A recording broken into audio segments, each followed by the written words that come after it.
سلام. جيت نعاود لكم القصه ديالي اللي وقعت لي بسبب لعبه فري فاير، وغادي تعرفوا كيفاش ضحكت عليا واحد البنت بواحد الطريقه اللي واعره بزاف وما غاديش تطيح لكم على البال ديالو. تبع الفيديو من الاول حتى الاخر باش انت ما تطيحش في نفس الغلط. في 2019 الاخوان بديت نلعب فري فاير. الكونت ديالي الاخوان كانوا فيه بزاف ديال الفاير باسات اللي قدام، وانا براسي كنت نخسر على داك الكونت، نخسر عليه فلوس بزاف. نقدر نقول لكم بان 4 المليون اللي مخسوره غير على داك الكونت. اي حاجه طيح على البال ديالك راه عندك. المهم كانت الامور عاديه حتى لواحد النهار فري فاير غادي ديك القضيه ديال العالميه، يعني غادي تولي تدخل مع ناس ما كتعرفهم ما كيعرفوك وتقدر تهضر معاهم ولا شي حاجه بحال هكا. انا الاخوان تعرفت على واحد البنت غير بسبب داك البلان، وليت نمشي عندها للمدينه ديالها وهي كتجي عندي مره. صافي الاخوان العلاقه ديالي انا وديك البنت تطورات بزاف، ديك البنت بحال وليت كنبغيها، وحتى هي على ما كتقولش تقول بانها راه كتبغيني. ماشي غادي نكذب عليكم الاخوان ولا شي حاجه، وانما انا كنت ناكل ليها الحلوى، فهمتوا؟ يعني فاش كنت تجي عندي راه ضروري كنقضيو الغرض. دابا الاخوان فاش وليت نمشي عندها انا تعرفت على واحد صاحبتها، وهذيك صاحبتها كانت واعره بزاف، يعني كانت ناضيه على صاحبتها، غير الفورمه ديال الاخوان راه تحمق.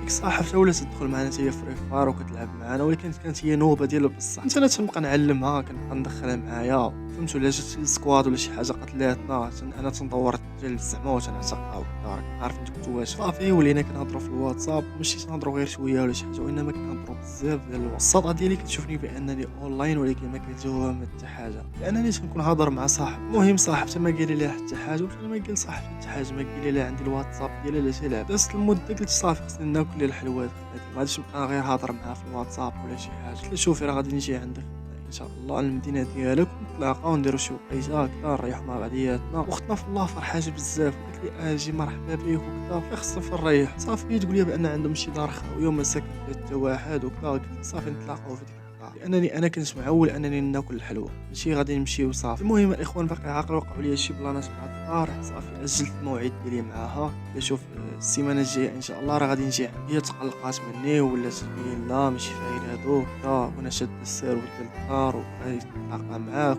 وداك الهضره ما عنديش كيفاش ندير. هاد الظروف اللي خلاتني انني ما نتلاقاش معاك. كملت السيمانه الاخوان مشيت عند تلاقيت انا وياها، دوزنا واحد الوقيته اللي واعره بزاف، ضحكنا لعبنا وكوينا. ومن اللي وقع اختنا في الله تعلقات بيا بزاف، ولات خايفه من صاحبتها لان بطبيعه الحال طايح معاها حتى هي. الذكاء اللي عند البنات راكم عارفين راه خارق بزاف. مشات عند صاحبته وهي تعاود لها كلشي، باش انا اختنا في الله تجي عندي وتقول لي انت ماشي راجل وكذا، فهمتوا؟ راكم عارفين نتواش. ولكن صاحبتي ما لعباتش هكا، لعباتها بطريقه ذكيه بزاف. ما قالت لي علاش تصاحبتي مع صاحبتي، علاش تلاقيت ولا حتى حاجه، سكتات وما قالت لي والو. تهضر معايا عادي، تقول لي توحشتك، بغيت نتلاقى معاك، بغيت نشوفك، انت غادي نشوفك. يعني الدراري كانت باغا هي اصلا تشوف اخوكم في الله فرحان، وتقول الله تنضرب جوج هوت. واحد النهار تزيرت عيطت لها هكا جي عندي، مشات عندي الاخوان دوزات معايا واحد النهار. انا الاخوان كنت نمسح هذوك الميساجات اللي بيني وبين ديك البنت صاحبتها وكذا، يعني كنت نقاد الامور في التليفون، وكنت نبلوكي صاحبتها، يعني ما نخليش انا الميساجات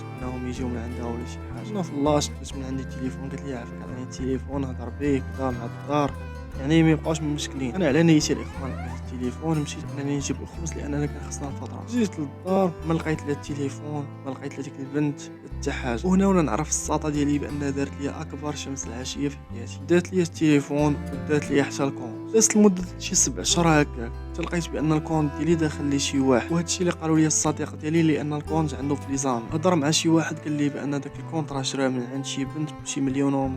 الكونت الاخوان راه خاسر عليه اكثر من 4 المليون. الاخوان راه شنو هي اكثر من 4 المليون؟